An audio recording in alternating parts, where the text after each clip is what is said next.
In the previous chapter, Zhangji was visited by several soldiers into army cars to deliver a letter to him. Next story, Zhangji received the letter in a unique way by opening the portal with the palm of his hand. They were surprised, especially the soldier sitting at the back, because he looked down on Zhangji before seeing his ability. The soldier sitting in front was amazed. Wow, it's a rare space-related ability. Really good.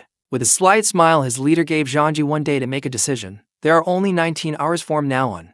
After all, we have to deduct the time it took us to get here. Before leaving Zhangji, he said, I wish you all good luck. The soldiers turned their car to leave the Zhangji. Uncle Yu was annoyed with them. He said, why not kill them? These guys are too arrogant. With a calm face, I'm not interested in small fry. And if I act rashly, it will only make the enemy wary of us. It's better to see what they say. They then returned to the shelter to check the contents of the letter.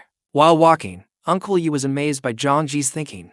Even though he was only 20, but he could already calmly face someone. Teacher Liang responded with, as the saying goes, a barking dog never bites. Uncle Yu and Teacher Liang are shocked with silly faces because Zhangji heard their conversation clearly. Teacher Liang smiled in embarrassment. I'm saying bad things about you behind your back. While walking, they continued the conversation. Zhangji glanced back. It's even more outrageous to say it to his face. Seeing Zhangji's glance, Teacher Liang was embarrassed. I'm obviously praising you for being steady. Zhangji shook his head, saying, I will take it as a compliment. After reaching the shelter, they went in to continue their research. Zhangji called Kier. Kier, come with me to the infirmary after dinner. I have something I need your help to check. At the infirmary, he opened the portal to retrieve the letter and handed it to Kier.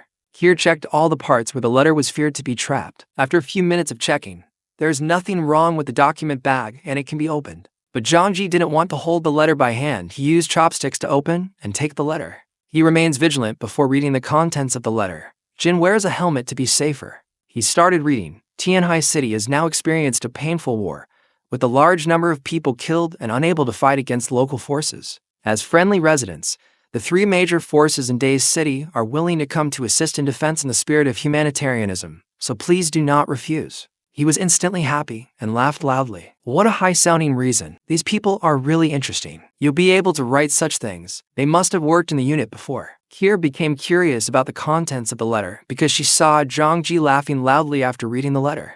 Zhangji explained to Kier, these guys are smart. They use this method to get our resource. Even if the Jiangnan district wants to blame them in the future, they will have a reason to deal with it. Kier then opened her mask, asking Zhangji, what plan do you do next? Thank you for staying here. Don't forget to come back tomorrow.